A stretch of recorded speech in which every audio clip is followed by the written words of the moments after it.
go. I think we're happening here. All righty. Well, welcome to my Monday night live stream, my Q&A and Ask Me Anything. I ended up doing a workshop at a studio here in town on Saturday for Vibes Academy. I used to do that stuff all the time, but there's like 20 students in there, and they had a bunch of questions about my career and the business and all that, and I liked doing that. It got me thinking about a lot of stuff, and I actually like talking about that stuff, even though sometimes the questions that you might ask a typical producer, mixer, don't always apply to me because I've just had like an odd career and how I kind of came up. Have I ever been attacked by a scarecrow? Funny thing is, yes, I actually have. I wish I had pictures of this. I live out on 5 acres, and I've got a garden, and my son made a scarecrow, and I have it up in the corner, and a couple times it just keeps breaking loose, and literally one time I was down there, the scarecrow actually fell on me. So, ha-ha! Gotcha! I actually could say yes to that. Do you have an OnlyFans? Any OnlyFans? I don't really know anything. Is that Timmy? I don't know anything. Are you being funny with that question? No, there's an account. OnlyFans, it's a thing. I know it's an account. I'm just like, I don't know anything about it. Like what happens on there. I thought that was like a sex thing or something like that. No, that's the other one. Somebody told me about that. I never, I wouldn't know any about that. But no, I'm kind of interested in that. And just building up. I do the YouTube thing. I got Instagram, of course, Facebook, and all that. And I've been doing Twitch. I got Wednesday night shows on Twitch, which is a whole session where we actually try to do a whole song. We'll typically stream for 4 hours, sometimes 5 hours. I'll be doing another one this Wednesday, but. OnlyFans, man. Oh, it's porn, bro? Is it really? See? I told you. Well, I don't want to get on a place. I don't want to get on something like that because I don't want to make y'all jealous, I don't, it wouldn't be good for your esteem and all that. But, one of the things that they were talking about this Saturday, one of the questions they asked me was, I think it was kind of related to like building a team. And one of the things I thought was important to be said that a lot of people don't realize is that when you're starting a music career or any kind of career like in the arts or building something, that often, you end up with a hit song or hit record, and you're typically doing it with your friends, and you've done it kind of in your basement or whatever. And what I've seen happen is people pull that off. They have the hit song, and then they think, well, it's time to switch everything up. So they quit going back to the studio they're at. Their buddy Bob, who's driving around the car, instead of having him driving around the car, they get a different car and different people to drive them around. Instead of working with their buddy who was recording it and may not have been a professional engineer, they go and they use other people, and they basically destroy the support that they had. They had built a machine and they didn't realize it. I've seen this over and over again. They think like they got to reinvent it. And my advice to people is don't try to reinvent what it is that you've been doing. You got to a certain point. The people that I've seen succeed over and over again are the people that didn't destroy the machine that got them there. This is something I say over and over and over again because I see people, repeatedly making that mistake. Are there any questions up here? Well, somebody's letting you know that he was pretty happy with the result of the distressor settings for vocals that you mentioned. He tried them out and was happy. Oh, yeah, you like the Distortion 2. Thanks. I'm glad. I think you might have been on my stream where I actually I might have held up the distressor, or I got a camera I can move around now. I think Distortion 2 is like to emulate tube distortion. I like 3, kind of smooths it out a bit, but they're both really, really good. Glad you're liking that. Don't worry about Mrs. Doubtfire. Okay. And I'm going to be doing my unboxing. Mix. Huh? Mix. Oh, Max. Hey, Max, what's going on, man?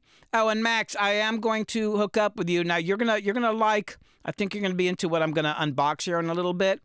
I just got to say that, hey, Putin.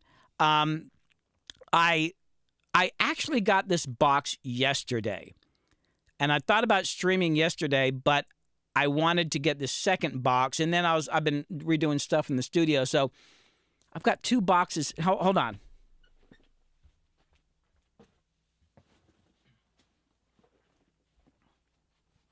Right there. These two boxes. The bottom one is the one that has the real, the big thing in it. And it sat here. It sat here all day while I worked, and I kept looking at it. I can't believe that I didn't break down and take it out and start playing with it. I'm just like, God, so excited about opening this up, and this is something I've been wanting for a long time.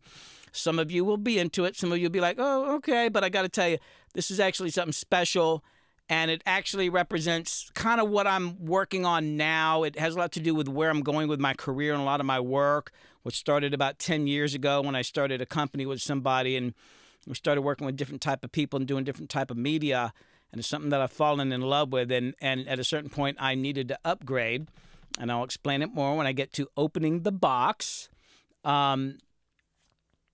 Let's see. There's hey, Jack. My brother's on. I think this is the first time my brother has been on.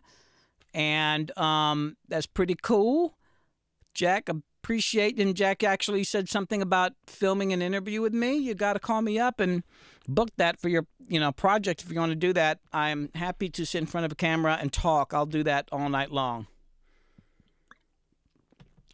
All right. Now, come on, man. This is the Q&A. Anybody got questions? Anybody got questions about mixing, engineering, production, tomatoes, how to grow kiwis, how I've managed to keep lavender alive in my garden through the winter, wallpaper hanging, house painting, whether you should use cold lumber or just lumber off the regular shelf. I can talk about any of that stuff.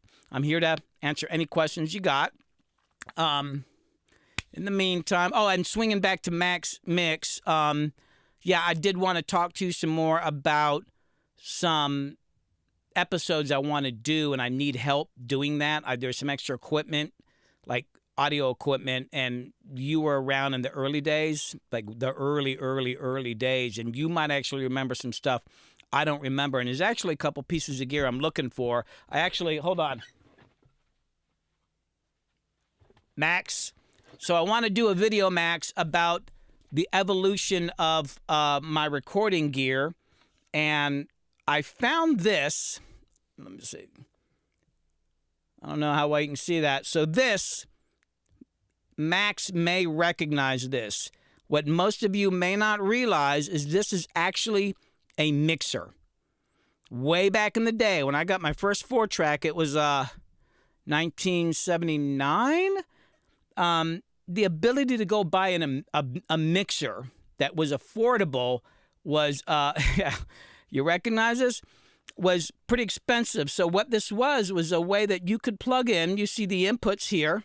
It's got 4 inputs for the 4 tracks from the tape machine, and then it would mix to the 2 outputs to go to whatever if you're mixing a reel-to-reel or cassette, and then to mix it, instead of having a pan knob, you had switches. So you had, left, right. That was it. That was how you decided how you wanted to pan something. This was this is not the actual one. I can't find one. This just showed up in my studio at some point. But I literally started with a mixer like this. That's what we had. And I upgraded to another TIAC, this company here. I don't know what happened to it. It had like 8 little dials on it, and I feel like I'm missing some of that. But as I make this video, which I want to go through, starting on units like this, I actually started on cassette, 4-track, went to 8-track, and I'm going to do some of the video up at Tree Sound, where he's got his Mitsubishi 32-track machine and Studer, A80-A. 24-track 2-inch machine, and I want to go through all of those and explain what I did going through my whole career. But I'm going to need some help, and there's some gear. So, Max, you might actually have some of it. You might remember some of it because you were there, and you probably got a way better memory than I do. We've got Orange River on. Hello, Orange River. How's it going? And what do you mean what's going on? Oh, okay. Yeah. And man, I'm just stalling for my unboxing. Nobody's asking any questions. If somebody didn't ask a question soon, I'm gonna have to go ahead and open up a box here because I don't think I can take much more of this. Come on, somebody ask me a question. Orange River, I think, is saying something. They're trolling. Oh, they're trolling. Yeah. Well, I guess. Somebody is making accounts and then trolling. Oh. Being jerks. Oh well. Thank you. That's making accounts. Quit doing this. Well, people like to cause trouble. All right. Well, I think should I just go ahead and do the unboxing? All right. Good God. Hey, can we just block this person? Yeah. Like you're deleting, but block them. No, I put them in timeout. Okay. Yeah, Max. You probably do. I have a terrible memory. But I'm going to need some help on this. And I might need to hit up a couple other people. I still have my 4-track reel-to-reel that I bought at Rhythm City. I bought from George, actually, directly from George back in the day. All right, I'm going to do it, man. I can't take it any longer. I'm going to do the unboxing. Hold on, let me switch camera shots here because I got, let's see, I did this split shot. Let me see if this is working. Yeah, check this out. All right, here we go. Oh, I hadn't really gotten that into it, so you're in time. I am going, God, Crystal, ban this damn asshole here. Can we just ban Orange River? Yeah, well, his messages will be hidden. Yeah, okay, good, thanks. That's just, I mean, haha, I eat poo, whatever, dude, come on. Of course, maybe it's somebody I know. Anyway, here we go. I'm going to go ahead and do the unboxing. Here we go. I'm going to start. Let me get this mic in a better position. All right, I'm going to start with a more boring thing here. All right? This is not as exciting, but we're going to lead up to it. There we go. Now this... Hey. Now, and I just want to say here, let me explain something first, too, before I move on. Okay, let me just explain this. This might seem really nerdy, but you got to understand this stuff is life-changing for me, okay? You have no idea how much this is going to change my day. All right, here we go. Oh, wait, where's my split screen? All right, here we go. Number one. Uh-oh. Oh, okay, yeah. We have a 50-foot HDMI cable so I can get my monitors into different places in the room. And I just got to tell you, how beautiful is that? Look at this. This all goes again. Now y'all might think like, okay, yeah, a monitor cable. But I got to tell you, I've got a show. Whoops. I've got a show I'm going to be doing on Twitch that will, oh, that damn camera froze. Hold on a sec.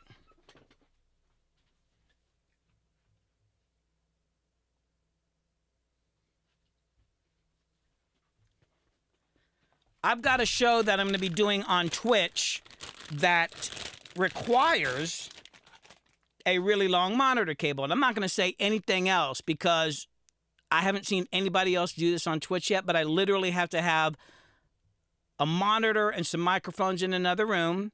It involves studio stuff. So look at that. Is that beautiful or what? I mean, come on, look. Have you seen a more beautiful thing?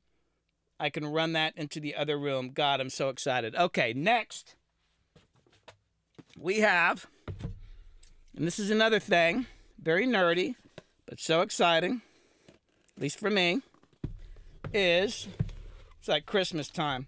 Oh, wait, this is not what I thought. Oh, my God, look at this. Who? Dave! Oh, my God, you're going to love this. Dave, did you see this? Good God, Dave, look. 50-foot HDMI cable. Can you believe that? Oh, damn it. This other camera froze again. Hold on. Let me just go to this. All right. The hell with it. Look at that. Next. Oh, wait. I can't show this one yet. It'll give it away. So there's still, apparently there's still another box. Yeah, I've got a powered USB hub coming in. Oh, look at this. Look at this. Oh, my God. Okay. This is else going to change my life. This is a display port to HDMI connector or adapter because I need to run something like 6 monitors. So that's that. And what's this here? What the hell is this? All right, this is all the boring stuff, but it matters. Hold on. We're leading up to the big one. We're leading up to the big one. Hold on. Hold on. God. What is this? Oh, that might give it away too. Hold on. All right, here we go. We're going to the big box now. Here it is. This is it. Oh my God. I remember one time somebody being excited about opening up a package and they took some scissors and stabbed it in there and completely messed up what they had just ordered. It wasn't me. I swear it wasn't me. All right, y'all ready? Y'all ready? Here, let me start with something boring. All right, this is it. Look at that. A 7-port powered USB hub. Oh yeah, you think like big deal. You don't understand how important this is. Oh my God. Here it goes. Okay, I'm not gonna tease you any longer. Y'all ready?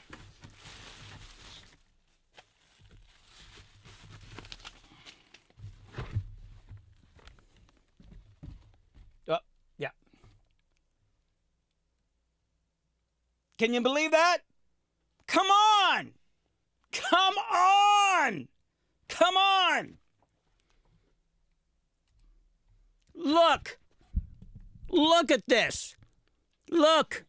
Dave knows what it's. Look! Dave! Come on, man! It's the 6K. It's not the 6K Pro because the 6K Pro requires different batteries. I can actually use my Canon batteries. And I'm going to open that box up in just a sec. I also got a memory card.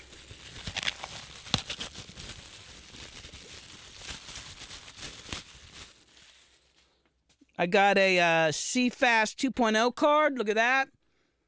For running around. Now, what's interesting about this camera is that it can actually record directly to small SD drives, like the little Samsung T5s. And I did get this because this sucker eats batteries. I'm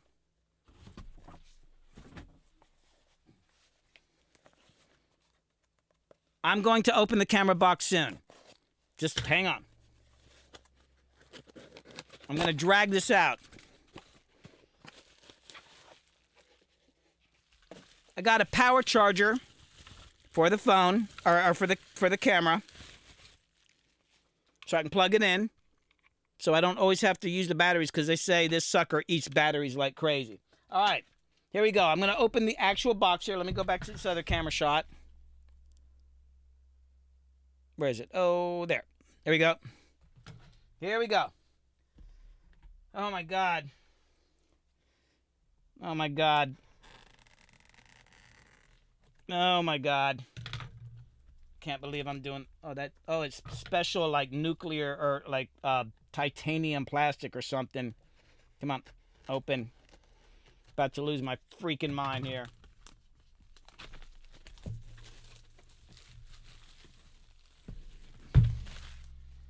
Oh, my God. The box even feels good. Oh, jeez. Look at that. And you know, and you see these pictures on their stuff, like when the software opens up, you see these people and they just all look so into what they're doing. They look so happy and fulfilled in their lives. Look at that. Oh my God. Get a sticker. The hell is this?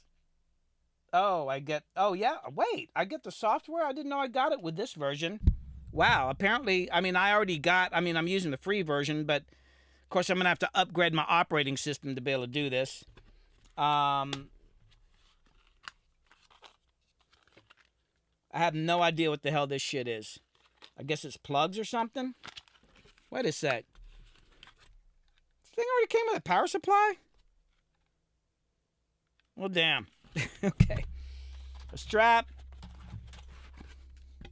Okay, here for the real deal. Here we go. Oh, my God. Look at that.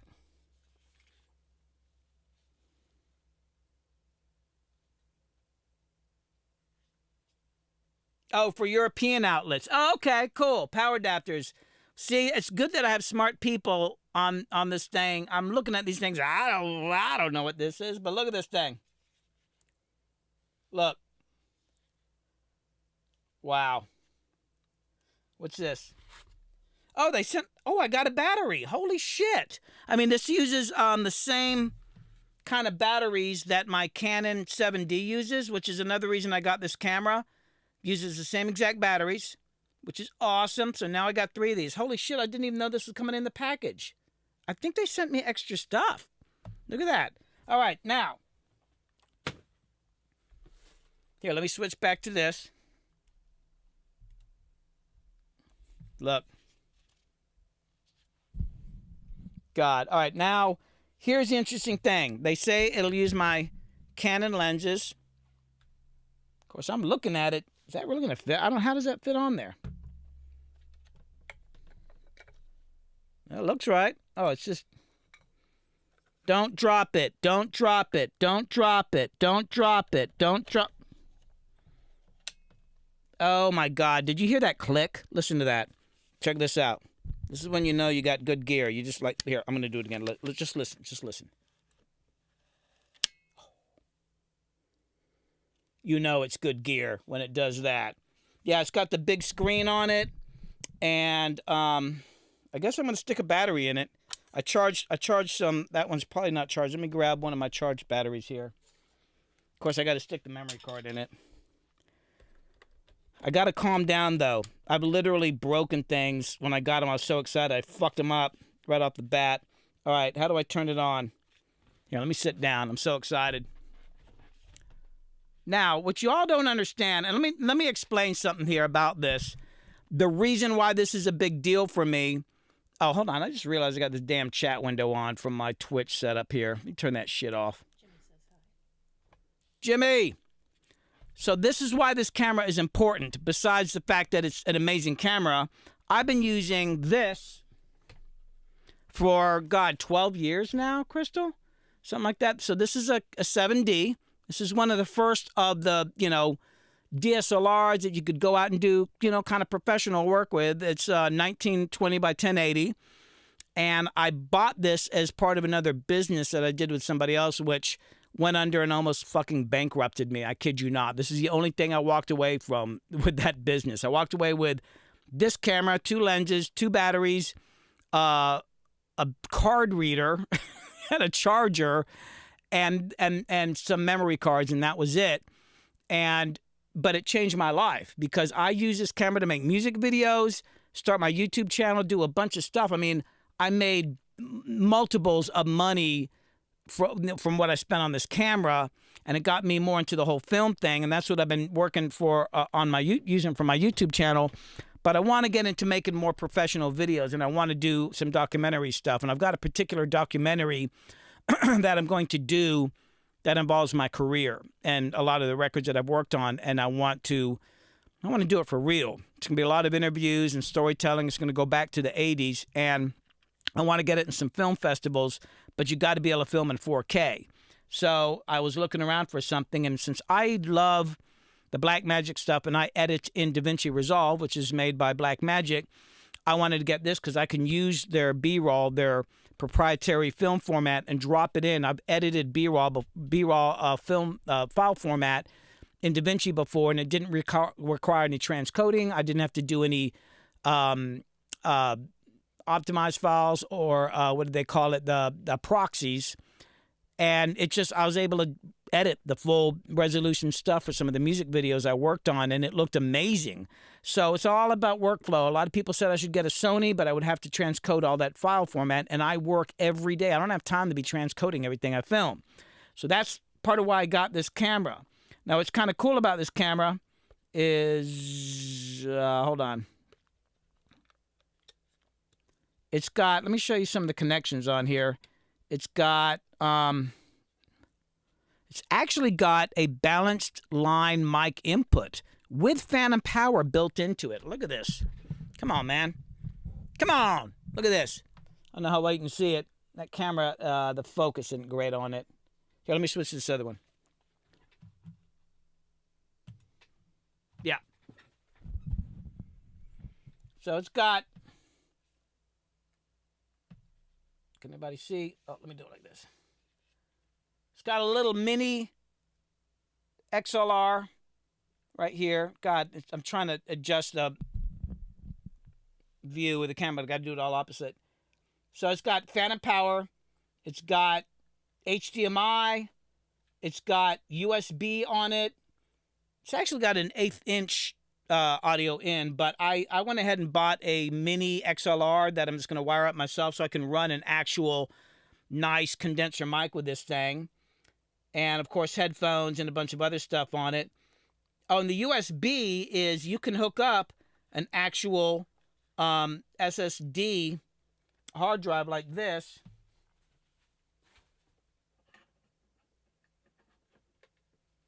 I can record, and I'm buying a cage for this thing. I thought it was in the box, and it's not. It's coming tomorrow. I got a cage with a special holder that'll hold this hard drive, so I can actually use this hard drive and film to this, and I can take this and hook it up to my computer and edit right from this damn hard drive. I mean, is that incredible or what? This is a 1 terabyte Samsung T5. I mean, 1 freaking terabyte. Come on. I mean, technology. I swear, I thought, I think we should all be in flying cars by now.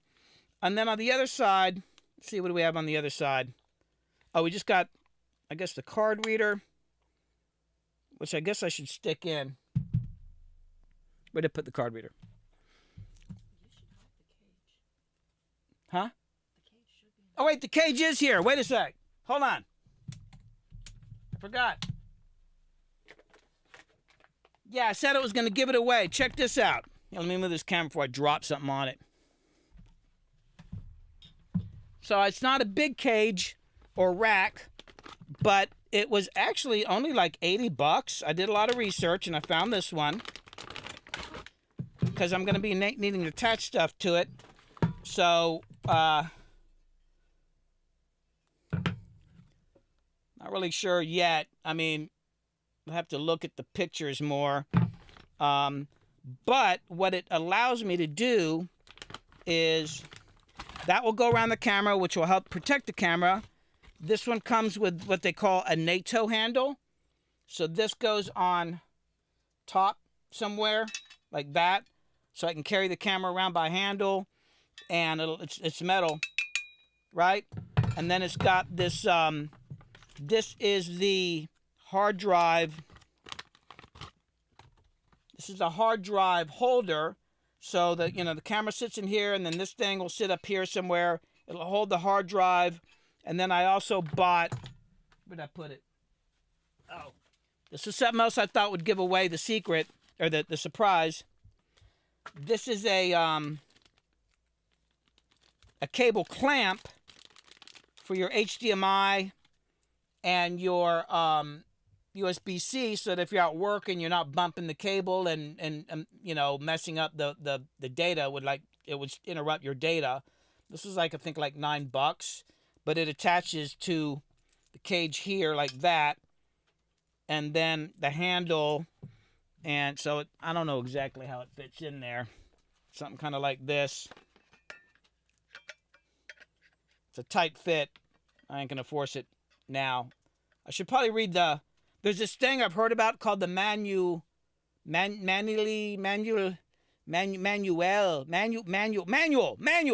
It's called the manual, where you can actually look up stuff. and learn about how things actually work. Yeah, so it goes like this. Basically, you know, you got a place here for your doors, you know, these little doors here, your card reader, handle go on top. I can attach a microphone up here, have the cable clamp here, the hard drive up here, and I think it's got screw holes. Yeah, it's got all of these are machined for different size, you know, standardized screws for film equipment and all that. So I can just stick this right on a tripod. Oh yeah, and room for the battery door. Oh, I guess I should turn it on. I was going to do that. I don't have the card in it yet, but maybe it'll let me turn it on. How do you turn it on? Oh, there's a button that says on. English.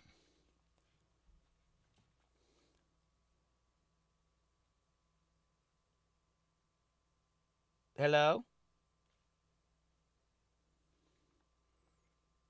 Well, it's making a noise. Am I supposed to do something? Oh. I mean, yeah, it's working. I gotta probably set up the color and all that. I mean, oh, and this thing, oh, you know what else is cool about this camera? Let me switch back to here.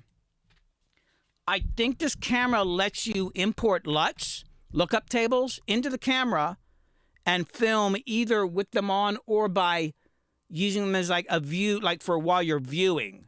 So you can have the LUTs in here. And if anybody doesn't know what a LUTs is, it's kind of like if you're doing audio, it's like a plug-in, like imagine an EQ plug-in, and you can put it on and change the way something sounds. A LUT is like that for color correction. Actually, a LUT would be more like a combination of an EQ, a compressor, and a reverb or something like that. It can totally change, whereas that's changing the sound in multiple ways. A lookup table, a LUT, could be, you know, contrast, saturation, you know, the curves, and got a million other things, which half that stuff, I don't know what the name of it is. I just know how to work it. And then it saves it all in one setting. You can make your own, but you can import them into here, which is just still blowing my freaking mind. I mean, look at that. Look at the size of that screen. Look at that weirdo in the freaking screen right there. Look at that. But I got to figure out, there's probably some manual or so. Oh, ISO. Okay, I'm on 400. I think I can do it by, God, there's so much to learn here. Shutter. Oh my God, I'm gonna be up late tonight. I can tell you that. I'm gonna have to make some Cafe Bustelo and stay up and play with this thing. I actually have a music video I got to film on. Hey Jimmy, when are we doing the music video? He may or may not. Oh, he may not be on here. He was actually gonna get somebody else to do it, and I said I need to break in this camera. I need to learn how this thing works. So I need to learn this because I got to film. It's going to be a simple music video, but we're going to do something. It's just going to be like one shot, but I got to do some creative lighting, and it'll give me a chance to try this thing out. But I'm going to start using this on all my YouTube videos, and theoretically I can stream with this. I may or may not, but I can always use another camera because I need plenty of. Isn't this like Christmas, Dave? I mean, is this not amazing?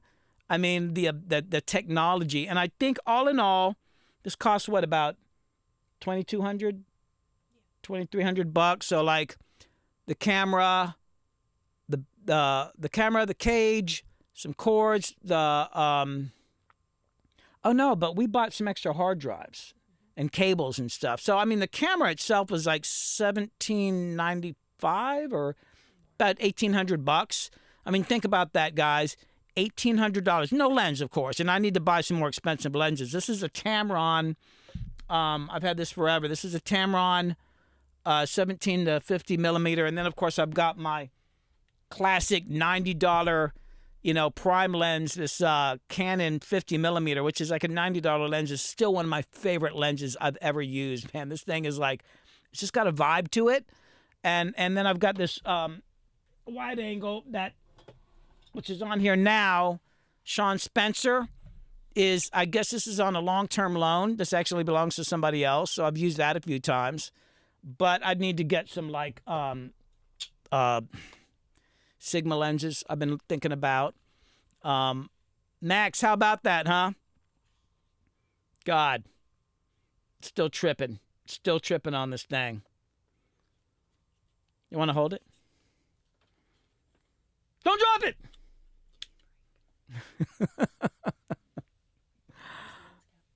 Oh, the lens cap is right here. You put the lens cap on. Thank you. So that is my unboxing.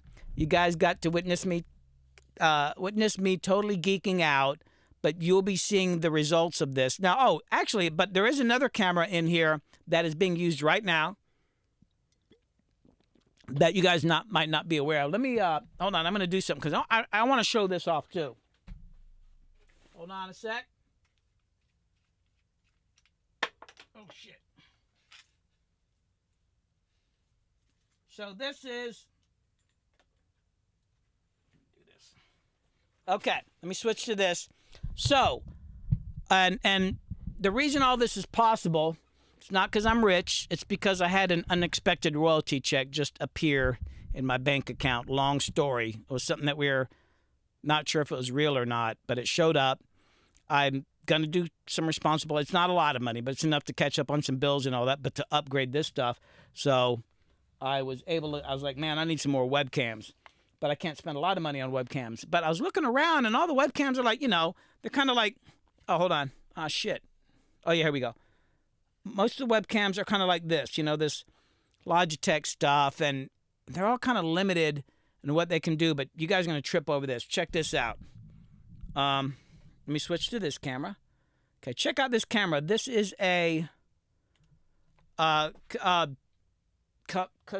damn it, where's the box? Hey, there's a little box over there. I threw it on the floor there. It's Casimir. Look at this little thing right here. Has anybody ever seen? Oh, hold on. Let me turn off this chat box right here. Still set up from Twitch. Oh, Makosi. So this is a type of webcam. It's USB. It's called a CS mount. So these lenses here, you can see, it's like a freaking telephoto. They got all different types. Oh, shit. Damn it. Oh, there it goes.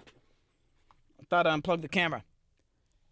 It's actually like a telephoto. You can set the aperture, the zoom, and the focus by hand.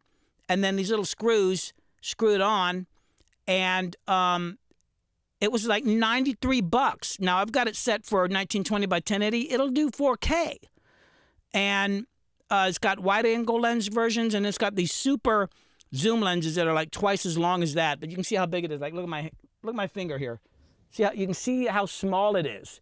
So that's what my main camera tonight has been, and it fits right there in between my monitor and my speakers. And I'm going to put one like right up overhead. I think I'm going to buy another one because they're so damn cool and so flexible. So that's another one of my upgrades there. Okay, so that's it right there. You're seeing this. They call them UVC cameras, and they get used a lot for security cameras and also like industrial, like big corporate conferences and stuff like that. I've never seen one of these before, but you can actually switch these lenses out, like just like a regular camera, like a nice DSLR or something like that. Oh, you want the info, Dave? Yeah, well, I'll actually, Crystal, put it up there. Actually, put the damn link up. Oh, and here's the other great thing about it, guys. It did not require any software.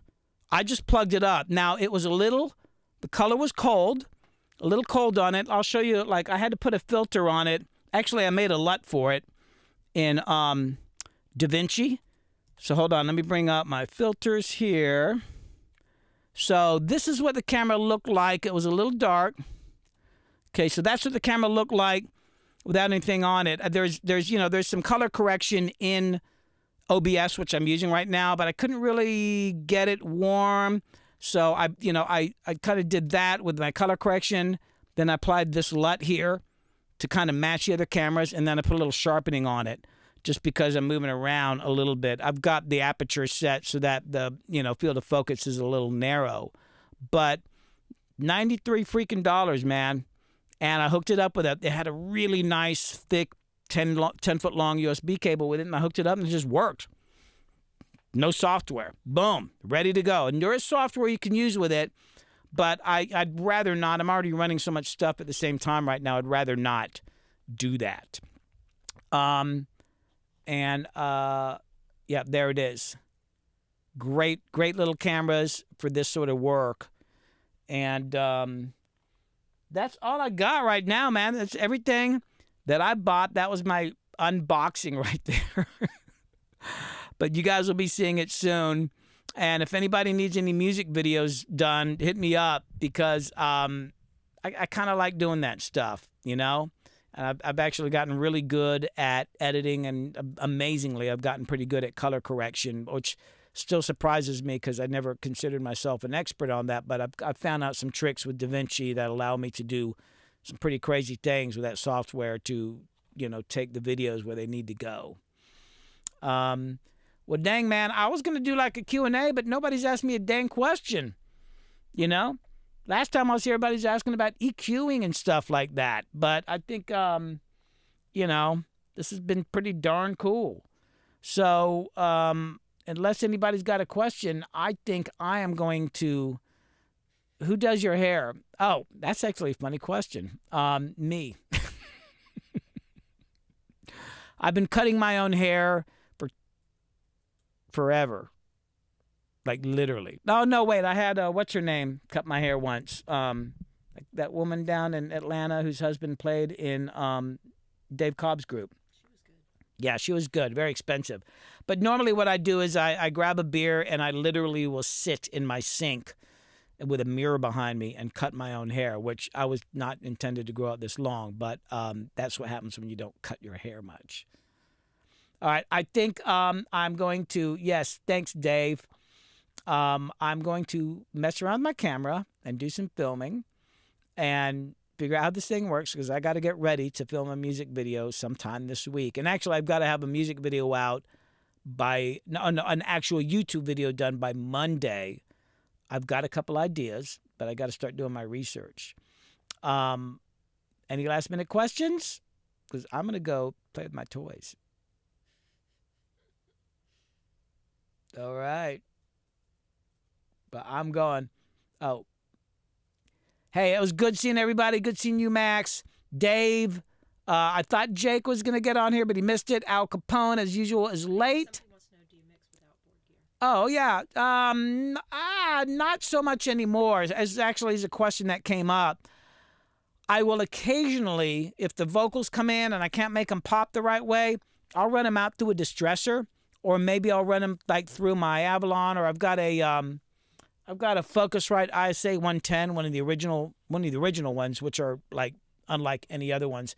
Sometimes I'll run it through something like that, a little EQ, but I'll hit the distressor to kind of liven up the vocals and get them to sit the right way, and then I'll pump them back into, you know, Pro Tools or Ableton, whatever I'm using. But typically, once I'm in the box, I stay in the box. Some people do outboard gear. It's just kind of like, I don't know. I've found some tricks in, you know, some of the plugins are really good, you know. How long did it take you to get good at mixing? I struggle getting the results I hear in my head, and man, is it soul crushing when I A/B it with my favorite mixes. All right, so that's Tippereth Studios. Okay, so the question is, he's asking how long did it take me good at mixing and struggling with the results. Man, it took me, well, I mean, I always thought I was good, but then I realized I sucked. I'd say maybe 10 years, but I'm still getting better. It's kind of funny. I go back to mixes I did 20 years ago. Some of them like were hit songs, and I've still got some of the Pro Tools sessions. I opened them up, and I was like, is that all I did? It sounds great, but I don't mix like that anymore. The thing that I know what you're saying about doing the A/B, and you get really crushed by it, but let me explain to you a process, and I want to make a video about this, and that is when you're mixing. Now, what I did in the old days when I was mixing, I would have like I do this mainly when I got into using Pro Tools. By that time, I was really doing professional work. I had my Pro Tools return coming on the board, and on the two faders next to it, I would return my CD player. And I would like just make sure they're about the same volume, right? And I want to get it so I can switch back and forth really quick. And what I did was I was mixing a lot of rock stuff back then. I picked 2 songs that were popular at the time. One of them was the Goo Goo Dolls, the song Iris. And I picked that because it's kind of very lush sound. It was mixed by Jack Joseph Puig, and it would be what you would call a very scooped sound. Not a lot of mid-range, a lot of low end, a lot of nice high end. But the vocals are actually kind of low. I would say those vocals are about as quiet as you could possibly get vocals and have them be on the radio. Then I had another song, which I think was The Verve or somebody like that, British rock. It was very mid-rangey. Everything sounded kind of honky. If you went back between those 2 mixes, it was like, whoa. It would take you a minute to adjust. Vocals loud as hell, probably as loud as you could probably have vocals in a song on the radio. What I would do is A-B my mix with the Goo Goo Dolls one and go, hey, man, as long as I don't have more low end than that and my vocals aren't any quieter than that, I'm good. And I'd listen to the other one and be like, hey, as long as I'm not more mid-rangey than that, my vocals aren't louder than that, I'm good. That's as a general outline to kind of keep your, to kind of have like guidelines, right? But the main thing, I think a lot of it comes down to EQ. And I did a video about this. It's actually on my Instagram, and it kind of exploded. It's got an insane amount of views. It was just from another live stream. And all I did was I took an EQ, and I put it on my master fader, and I just boosted up the frequency, and I just swept it around. Like when people are trying to learn to EQ, they're trying to be really careful. Don't be careful. Do some crazy stuff.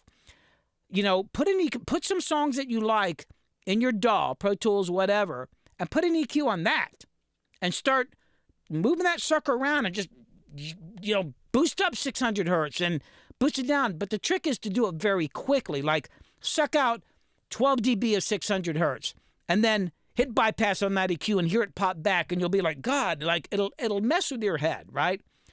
But what happens is you start to recognize what these tones are. Like right now I've gotten to the point that I can hear something go like, it sounds like about 655 hertz, or like, oh, that's like 2.3K. I mean, it's weird. I used to not be able to do that, but by radically moving this stuff around, you start to identify it, and you'll start to be able to deconstruct what you're hearing in a mix when you start actually cueing the records you like. I mean, seriously. Another twist, here's another way to look at it. Try to take your mix and put it in a situation like if you're in Pro Tools. Oh, let me show you this plugin. Hold on. This has been since you don't have a mixer these days, I use this thing. What is it called again? It's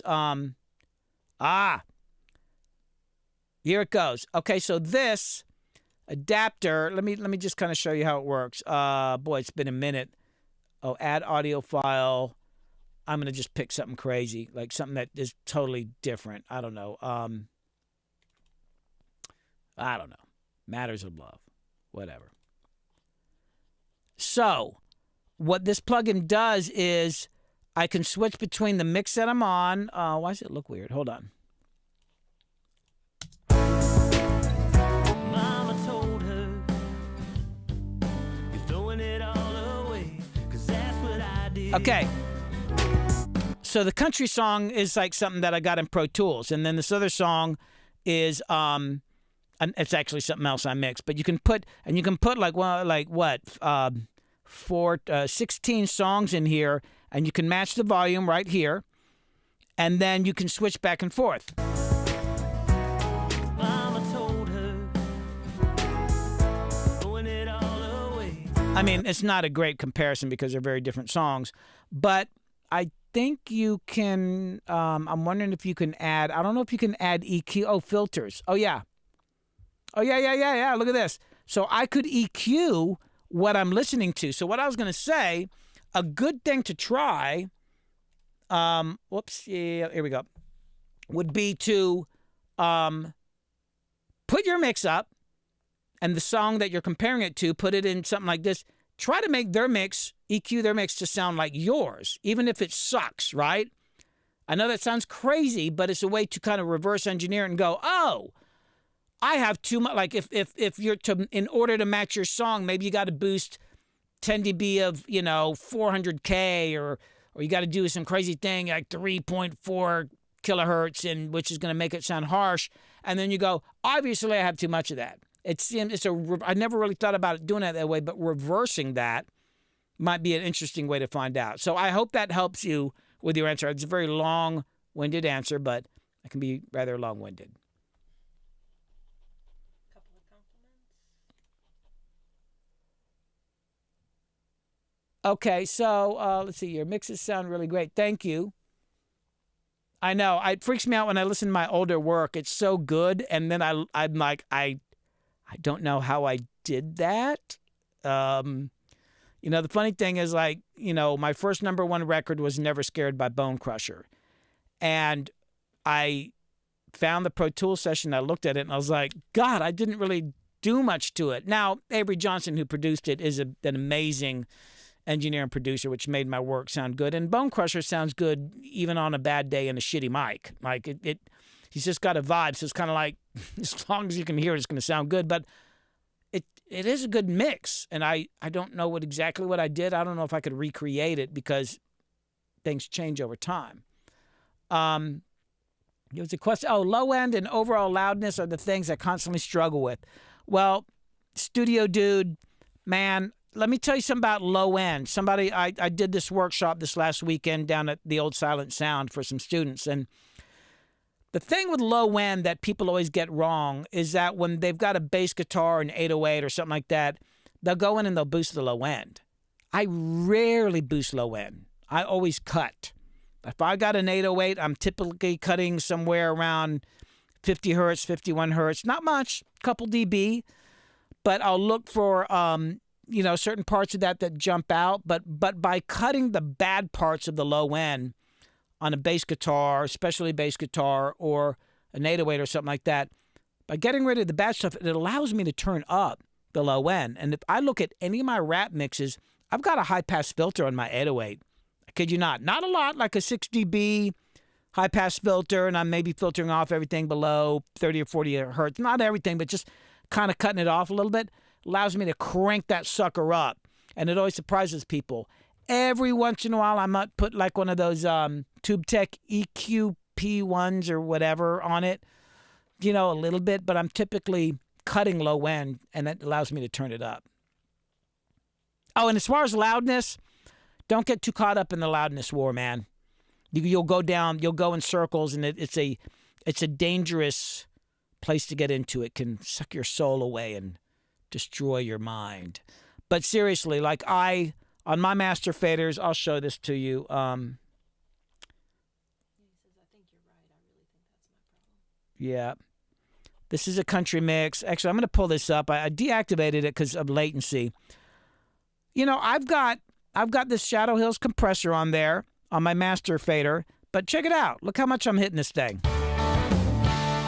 Mama told her, you're throwing it all. That's it. This has got 2 compressors on it. It's got the optical compressor, which is like like an LA2A type thing. And then it's got this discrete compressor, which got these attacks and controls on it. But look, man, I'm barely hitting. Of course, this is for the mix, of course. And then I'm going into a limiter. But I'm only hitting it like, well, this is pre-master. This is something I'm sending to mastering, so I'll kind of back off a little bit. For the client, I'll be up like here maybe, like I'll be... Mama told her. Like I'm hitting like 1.5 dB of limiting on it. And my mixes may not be as loud as some people's mixes that, you're getting from the mixer. I just always tell my clients, like, listen, trust me, I'm going to get it a little loud, but when you like the mix, it's going to be louder after we master it. And we're going to send it to Glenn Schick, my favorite mastering engineer, and he's going to take my mix and not screw it up and make it really loud. Because if I try to make it too loud, trust me, I'll screw it up too. I don't know. There's a certain level of mixing that you're getting in the mastering that, I'll be honest with you, I have no freaking idea. I'll talk to Glenn. I don't even know what he's talking about, but that's what he's done for over 30 years. I mix. He masters. So don't kill yourself over the loudness. Just hit that stuff a little bit, get it up there, and then Glenn is affordable for your important projects. Send it to somebody like him, and then you can sleep at night. He says, yeah, I'm finding the more I boost lows, the more my bus comp smashes everything and makes it all feel smaller Exactly. Yeah, good point about the bus comp. Now, on some of these, now, if you look here, I do have, if you see right here, there's a, where is it? God, I'm so freaking blind. It's got a side change, so it's actually filtering out. It's bypassing the low end a little bit, so it's letting some of the low end through. So if you're going to be using a compressor on your master fader, try side chain where you're letting a little bit of that low end through, maybe kind of just a gentle high pass filter at about, I don't know, 30 hertz, something like that. Because if you don't, yeah, it's going to, I used to not do that, but now I start to do that. It helps out a lot. Ian Trapasso wants to know, are you a fan of any Fractal audio products? Am I a fan of any Fractal audio products? Is that a company? Is that a brand? I don't know. And it's weird that came up because that came up in one of my patrons. And by the way, I visit my Patreon. I have different levels on my Patreon. There's the highest level. It's a little expensive. It's $150 a month, but you get on a Zoom call with me, and we just talk. And I've got a couple people that do that. And this guy, he'll send me a mix ahead of time. I listen to it. And then we get on a Zoom call and we talk about it. And I'll have notes. And I'll say, have you tried this? Have you tried this? And I'll demonstrate stuff for him. And he got really philosophical and deep with some fractal stuff. It got really super crazy. So I don't know if you're talking about that or not. I think it's a brand. I'll check it out. Jack, I don't understand his question. Would you consider doing a small feature film, a short, like 30 minutes? I'm not sure what these condensed films are called. Yeah, Jack, short film is right. There's actually short film festivals. I think short films, though, are 12 minutes or less. Yes, I have thought about doing some short films. I think my documentary that I want to make is going to be an hour, maybe. Now, I did a video on my YouTube channel. And, Crystal, can you find the link for this and put it up? The Shuggy Otis story. I think it's a 30-minute video. Maybe 25 minutes. It started out, it was supposed to be low-effort content. I was just going to talk about one of my favorite albums, and I started digging into it and realized there's a lot of stuff about Shuggy Otis I didn't know. You could almost call that a short film. So go to my YouTube channel, The Shuggy Otis Story. I would literally consider that like a short film. It's definitely got a YouTube vibe to it, but yeah. But short films is what they're called.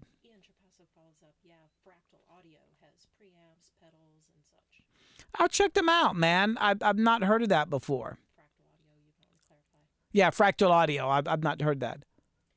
Acoustic Wisdom says he recorded a new song using your 3-mic technique. Oh, Acoustic Wisdom. God, I've not seen you for a bit. Yeah, I hadn't been streaming, and I admit I've not been on my YouTube game lately because I got on Twitch, and it's kind of switching up my strategy. I think it's leveling out now, and I had to buy all this gear, and there was some family stuff, But anyway, thank you. I'm glad that 3-mic technique worked for you. It's kind of crazy, though, when you actually listen to those side mics, not the center one, that kind of sounds shitty. And you're like, okay. But then when you put them with that center mic, you're like, wow, 3-dimensional. I'm glad you like that. It's such a great technique. Let's see. Studio Dude, my kick always seems to be blowing my master. You already talked about that. Oh, I thought he was just talking about low end in general. Yeah, you're saying your kick is blowing your master bus comp. Hey, man, I'm not sure what kind. The kicks are weird, man. Now, I will boost low end in a kick drum, and if we're talking like more like a classic kick, like a kick in a rock band, like an actual kick drum, or if you're in a rap song, you got your 808 and then you got your punchy kick.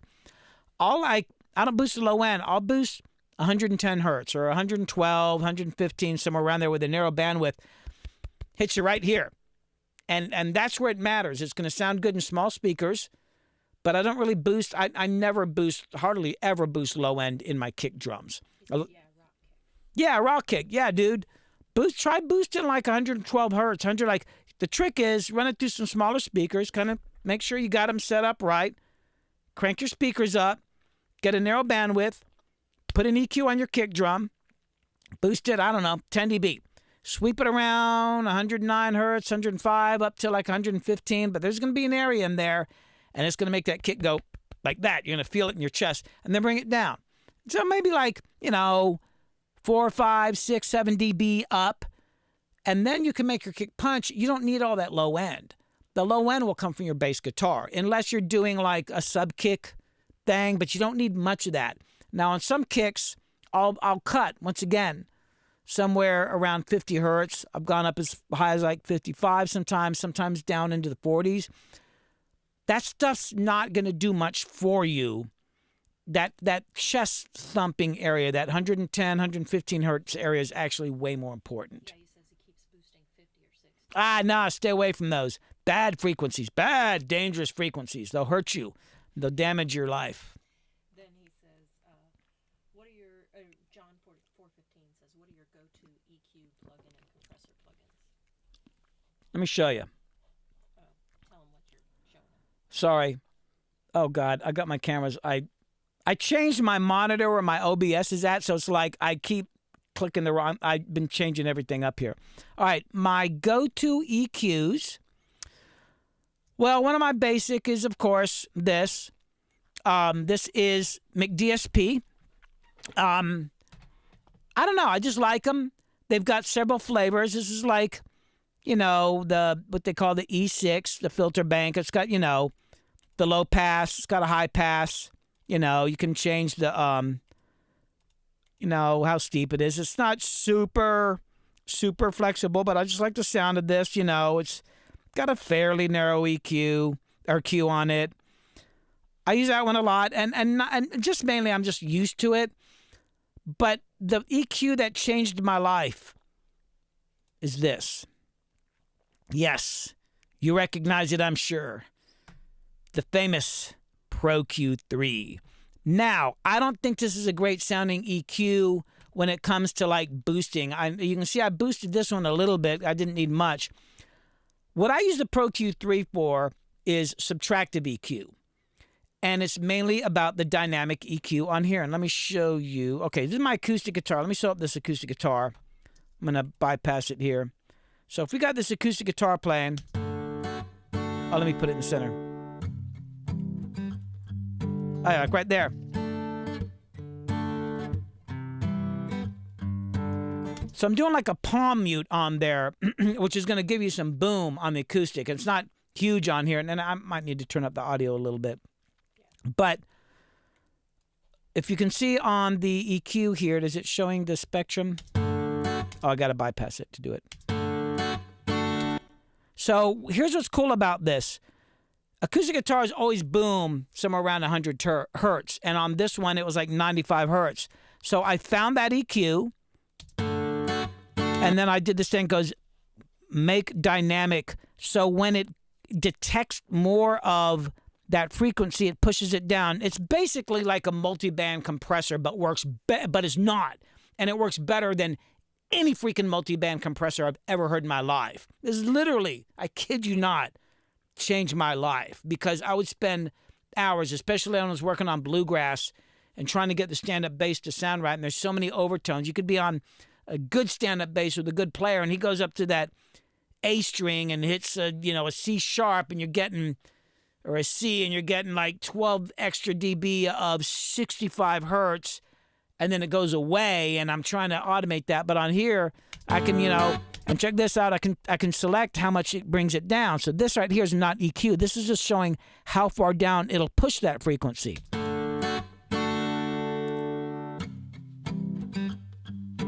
And I like doing it that way because if I was just to pull that frequency away on the sections where it's not boomy, it would sound thin. But when it gets boomy, it pushes that frequency down. So this EQ is great. I don't love it for boosting. Now, if I want to boost, I'm typically going for a high-end thing. So this is something I really like. This is called the Clairphonic. And this is modeled after an actual hardware unit. I actually went to see Tears for Fears perform recently, and I was able to go over by the mixer board and look, and they had actually some of the hardware units of these. What's interesting about this EQ is it's only the top end. And it's got something that's called, I don't even know what this means, like presence, sheen. I don't know, but let's just play around with it here.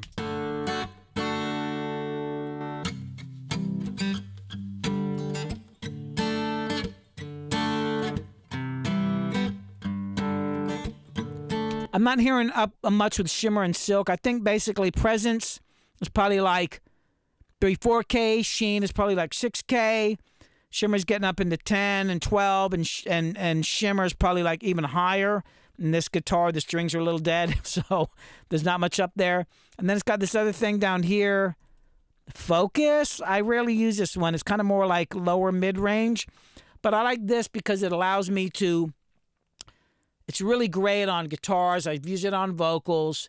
And then my other favorite EQ, it's a little expensive, and it's kind of crazy like how much money I spent on this damn EQ plugin for what I actually use it for. Hold on, let me show you on a vocal. Let me go here. I need to get rid of a plugin. Let me do this. Yeah. So I don't have it on this song because this is Pistol Hill, and his voice had a lot of high end on this last EP. It's interesting. So this EQ here, this is another modeling of a hardware unit. It's the Massive Passive, Manly Massive Passive. I know people use these for like mixes and all that, and there's a lot you can do with it. But here's what I fucking love with this one, and that is for the vocals. If I want to get the vocals to have a lot of sheen, I go to the high frequency here. I'd put it like, I don't know, 12K, right?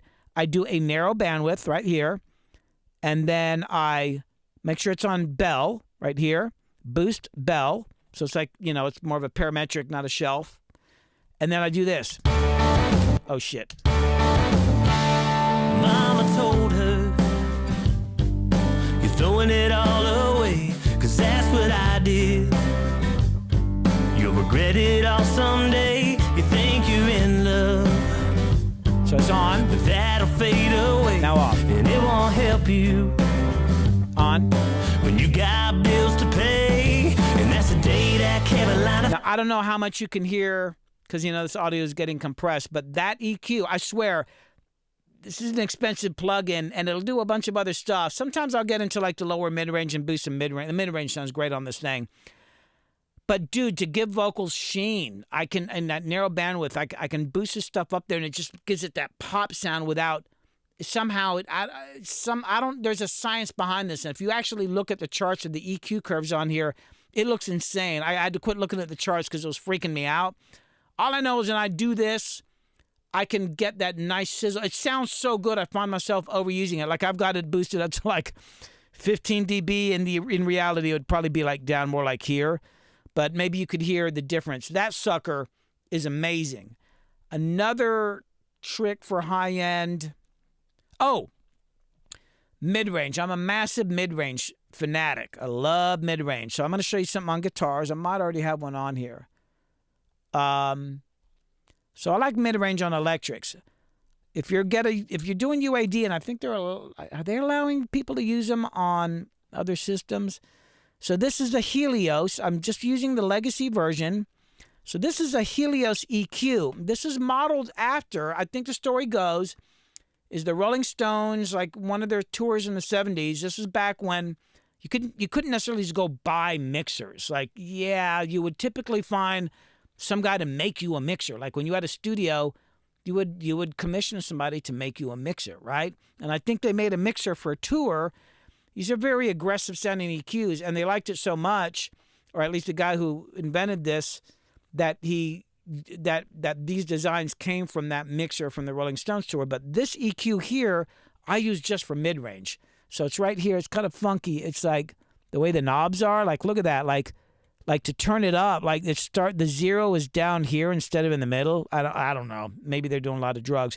But I like this just because of this. Let me see. I am on... oh, no, I need to be over here. I'm going to turn off the vocals. It's going to be on one of these guitars.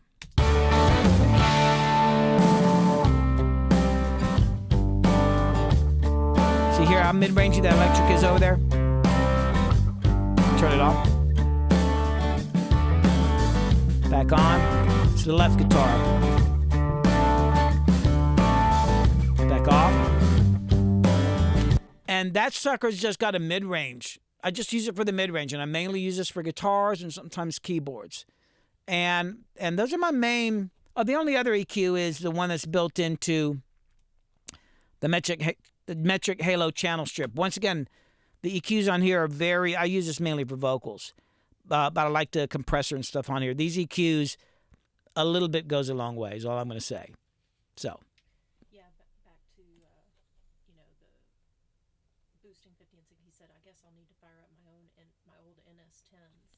Oh, you got some NS10s. Dude, if you got some NS10s, it's funny. I've got 2 pairs of NS10s. I've got the ones here. This is my home studio out at Moonshade Hollow. And then I've got another pair back at the Zone in Norcross, which is a studio I've had since, Edison.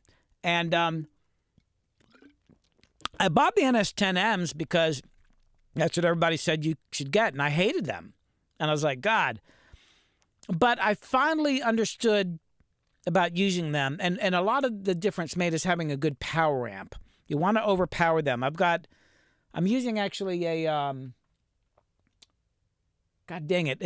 I've got a Crown power amp out here. It's actually made for movie theaters, but it's probably like 4 times more powerful than I need. I just turn it up about 30% of the way. And then at my Zone studio, I've got a really insanely powerful Yamaha power amp, but I only ever turn it up halfway, and usually my volume's not that much. But I've heard that's the trick with the NS10s.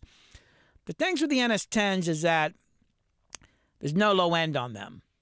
If you can get your mix to work mostly on these, it's going to work anywhere. They're also going to make the vocals sound very loud. But it got to the point that I track bass guitar on a lot of stuff. I'm a bass guitar player too. When I track bass guitar, I listen on my NS10s at a low volume.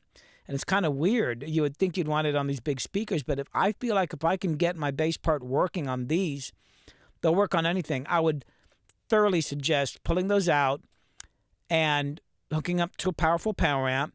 Now, you want to put some inline fuses. I forget I've actually got them on there. I literally soldered a fuse onto the positive line so I don't blow the damn speakers out, because it's hard to get the woofers. I know that they're making, they're reissuing these. They're not exactly the original, but I got fuses on it because sometimes I'd get carried away with the volume. But I would absolutely suggest training yourself to use these NS10s, and when you switch between them and other speakers, it's going to feel like you got something in your ears, and it's going to sound weird. You will eventually get used to it, but if you can make it work on NS10s, and then I'm using Haflers here, which are super scoop sounding, dude, your mixes will sound great anywhere. And Raja Singh wants to know, what are some great, affordable, small, near-field monitors? Raja, some affordable near-field monitors. I don't even know how much NS10Ms cost. Now, let me see if I can pull this up on my phone. And Yamaha NS10Ms, they're not powered. You got to get a power amp.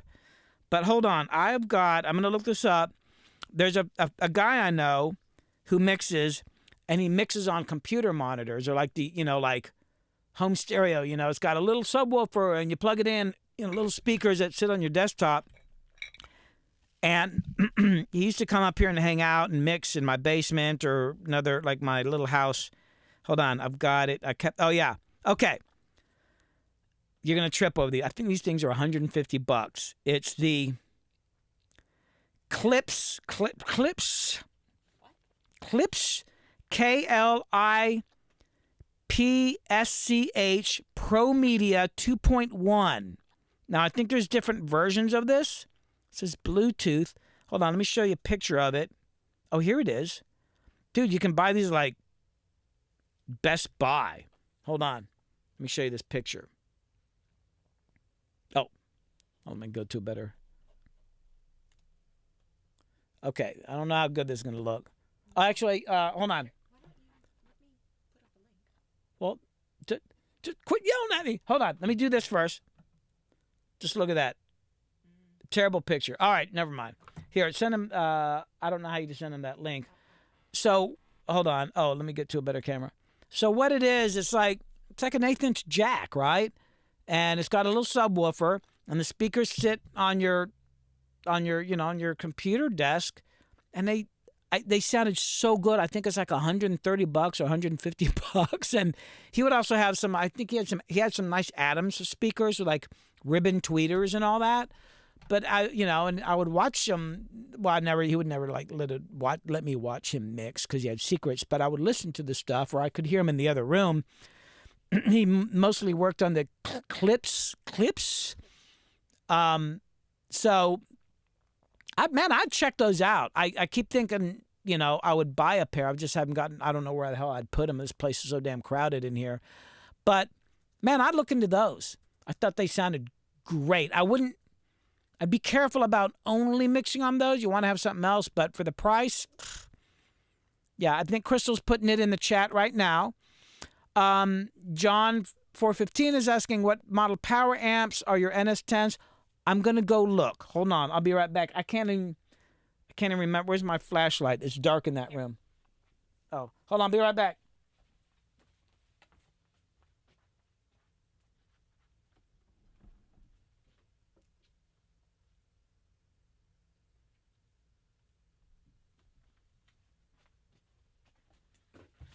All right, so I'm using a Crown Microtech 1200. I told you it was overpowered. It's like 1200 watts. So I think it's 600 a side. I've got the volume like 20, 30%. I think they're literally made for movie theaters. And I think I'm using that because that's what I had at the time. I moved up here and I didn't have any money. But they sound good. Oh, and here's another trick, guys. I want to tell you about this. Your speaker cabling. Do not waste your damn money on oxygen-free speaker cables. This is the dumbest thing in the world. Go to Home Depot and buy yourself some heavy-duty extension cable. Cut off the ends and use the two. There's going to be 3 wires in it. You're going to have a green, a black, and a white. Just use the black and the white. It's copper. It's thick. It's going to freaking work. What I'm using on my NS10s here is actually wiring that's made for like outdoor lighting, but it's like a really heavy gauge twisted copper. That oxygen-free shit is just a waste of damn money. Now, I don't know if you guys know the story. There's a lot of controversy about speaker cabling, so they brought in these golden ear guys, like audiophile guys, and they did this big test with speakers, like, what's the best speaker cable? They got all this expensive stuff. It's like $30 a foot and all that. So they had all these speakers, all these different speakers, the same type, but with different wiring, and they had these guys listen, but didn't tell them which speaker wire they were using. So they had all this expensive speaker wire, and then they used coat hangers on one set of speakers. Not even insulated, just freaking coat hangers. And they won. Why? Because it was the thickest. And the signal coming down a wire, for any signal, whether it's like a line level, mic level, speaker level, it wants the path of least resistance. Solid wire is actually best. If you go to Blackbird Studios in Nashville, their mic cabling is not like this flexible mic cabling. It's this weird gray cable. It's the model is 1776. I forget the company, and I've been wanting to buy some of this. But the reason it sounds good is because it's solid wire. So you see their engineers are very careful because it'll eventually break. But, they got the money to go through it. So thick wire on your speakers. As far as my power amp on my Yamahas at my other studio, it's an old Yamaha power amp. Goddamn powerful as shit. Like way overpowered for the speakers. I don't know the model number. It's been sitting there for so long. Can't remember. Let's see. Oh, you don't know. You just answered about the NS10 power amp. Yeah. Okay. And then somebody said, oh, he's running Yamaha HS8s right now. He asked about the small monitors. Oh yeah, I don't know about those. Are those like the powered small ones? I mean, to be honest with you, I heard them. I wasn't that impressed. I think. You should clarify what you're talking about. Oh, sorry, the Yamaha. Yeah, I thought. Yeah, I thought I said that. The HS8. I don't know. It might be cool. I think those are the ones I'm thinking about it. They have white speakers. Sometimes I feel like they made them like that so people think they're like their NS10s, but they're not, But, I don't know, man. I went to have some stuff mastered by Brian Gardner. They call him Big Bass Brian Gardner.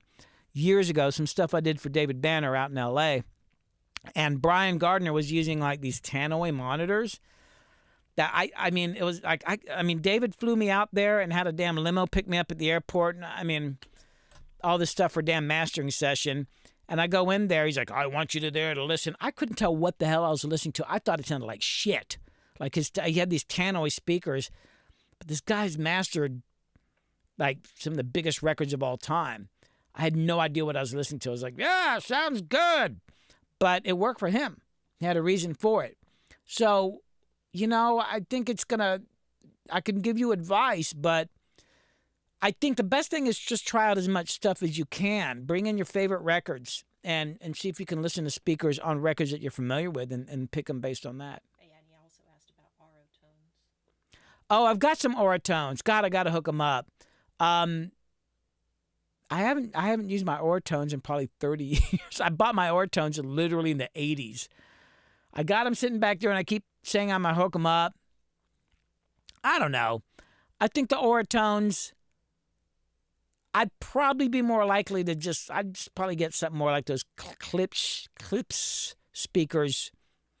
I don't know.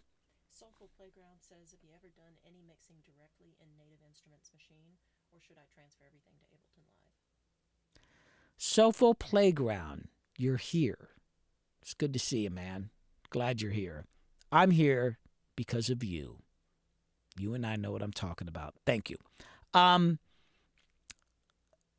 So mixing in... Sorry, I got so caught up in thinking about the past, I forgot what we were talking about. Directly in Native Instruments machine, or should we transfer? Oh, dude, I have no idea. I mean... Tell him what you're talking about. Yeah, so he's asking about mixing in Native Instruments machine. God, can you do that? But if you mixed it in, me personally, I mix in Ableton Live, and I use stock plugins a lot. I mean, somebody was asking about my favorite EQs. That's when I'm in Pro Tools. When I'm in Ableton, I literally mostly use the Ableton EQ. I love Ableton plugins. I use the compressor quite a bit too. I love the saturation. Man, I would transfer into Ableton, and I could show you. I mean, you don't live far from here, dude. Come over. Bring me a burrito. I'll show you some tricks in Ableton, man. He said he's trying to keep it simple for his instrumental releases. Yeah, man. I mean, I've heard some of your stuff sounds pretty good. Maybe try it one time. Transfer out of machine. I think the thing for me, I'm thinking long terms. If at some well, here's the thing, man. At some point, if any of those tracks you got, somebody wants to do something with them, they want multi-tracks. I mean, I guess you could export them from machine. I don't know. I just don't know much about that machine. But I love Ableton, and there's so much you could do with it. So He says he just bought some cheap Kali monitors, and he loves them. Kali monitors. Interesting. I'll have to check those out. Good seeing you, man. Glad you're here. That seems we covered the questions now. Well, man, anybody... Ask if we've missed anybody. Oh, have we missed any questions here? I think I got everybody. Oh, yeah. Acoustic Wisdom, Clariphonic. I always say Clariphonic. It's Clariphonic. Yeah, that is a great plugin. Glad you like that. Oh, and you were somebody was asking my go-to compressor plugins. I forgot that one. This is the one thing I meant to mention. I was using the Mic DSP compressors, but I feel like they ruined them. Like, I like their EQs. My favorite plugin for compression is, let me go over to Pro Tools. And actually, I think I have this in Ableton too. Is this one. Took me a while to find this. Is the Manic Compressor. It's by Boz Digital. It's got a lot of modeling on it. It does this. I like the vintage.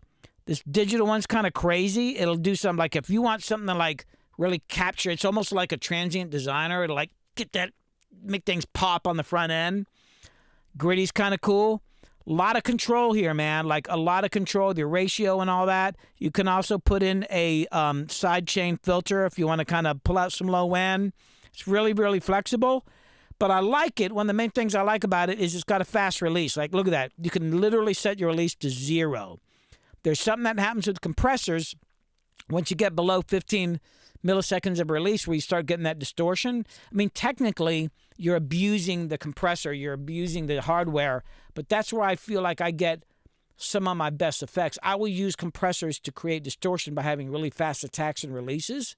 and people, I'm literally screwing up the waveform. But that's kind of how I get a lot of my sound.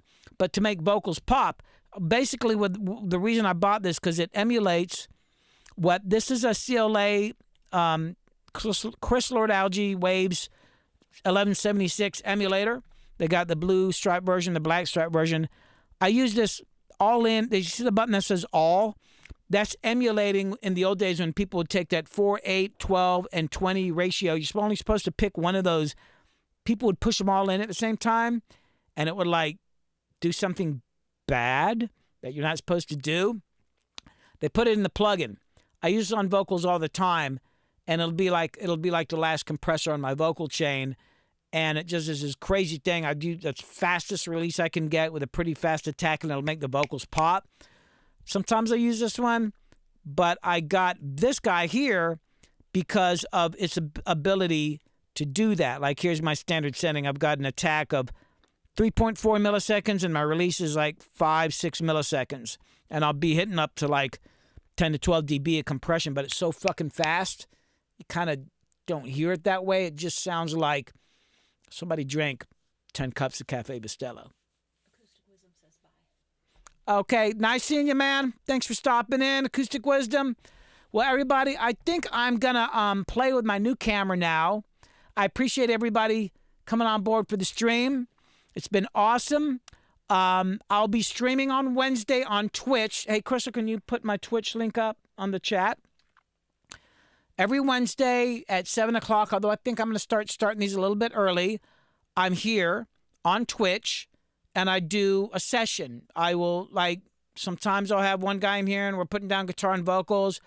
I had a guy in here last week where we did a drum machine, keyboard, bass, electric guitar, mandolin, vocals. It went on for 4.5 hours, and we still didn't get the song done.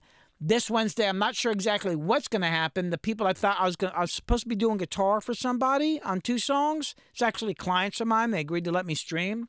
I don't know if that's going to happen or not. If not, we'll be finishing up the Tokyo Teen song called Death Becomes You, which I started on a Twitch 2 weeks ago. That song's going to be a monster. I mean, we just kind of put it together for the stream, and I was like, oh my God, that's one of the best songs we've ever done. So I think we might end up working on that more. So I'll be doing that Wednesday night, and then I'll be doing more. I'll be doing some mixing sessions on Twitch. I'm just kind of getting that whole thing going. So please check me out over on Twitch as well. And then hopefully by Monday, I'll have a new YouTube video out. I've got to talk to Maxim. He's sending me some stuff. I got a little kind of documentary thing I'm going to try to get done by then, maybe Tuesday. But anyway, I appreciate everybody coming on, watching. Thank you so much. I really appreciate it. Y'all have a good night. See ya.